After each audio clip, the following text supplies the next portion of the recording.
মিডিয়াটিক mathematics পক্ষ থেকে স্বাগত। চলো বন্ধুরা, আমরা নবম শ্রেণীর তৃতীয় অধ্যায়ের 3.2 এর 10 নং অঙ্কের গাণিতিক সমস্যা সমাধান করার চেষ্টা করব।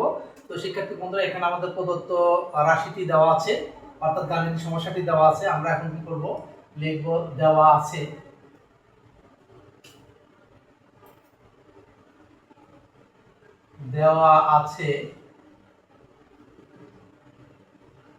m plus 1/m equal a।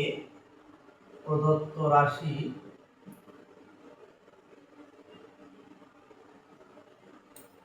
m cube plus 1/m cube. তো শিক্ষার্থী বন্ধুরা, এটা a কিউব প্লাস b কিউবের অনুসিদ্ধান্ত সূত্র প্রয়োগ হয়েছে। তাহলে আমরা এখন a কিউব প্লাস b কিউবের অনুসিদ্ধান্ত সূত্র অনুযায়ী m কিউব প্লাস 1/m কিউবের সূত্র প্রয়োগ করলে কি পাই? m প্লাস 1/m ব্র্যাকেট দেয়া power cube minus 3 into a বলতে আমাদের m, b বলতে 1/m into m plus 1/m।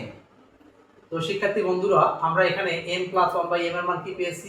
a, তার power cube minus minus am কাটা যায়, তাহলে কি থাকে 3, আর m প্লাস 1/m এর মান কত পেয়েছি? আমাদের a। এটাই আমাদের আনসার। তো শিক্ষার্থী বন্ধুরা, চলো 15 অঙ্কটি আবার বোঝার চেষ্টা করি।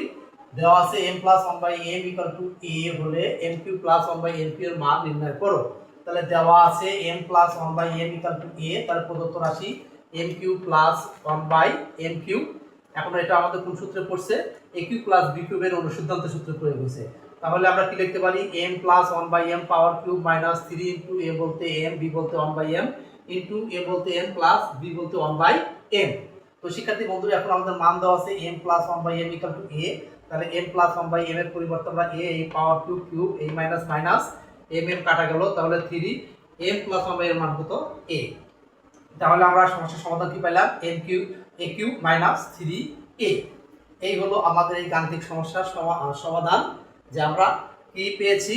a কিউব মাইনাস 3a মান পেয়েছি। তো আমি আশা করি তোমরা শিক্ষার্থী বন্ধুরা সুন্দর করে অঙ্কটি বুঝতে পারছো এবং খাতায় তুলে নিয়েছো। সুন্দর করে অঙ্ক বজায় এবং খাতায় তুলে নেওয়ার জন্য তোমাদেরকে অসংখ্য অসংখ্য ধন্যবাদ। আল্লাহ হাফেজ।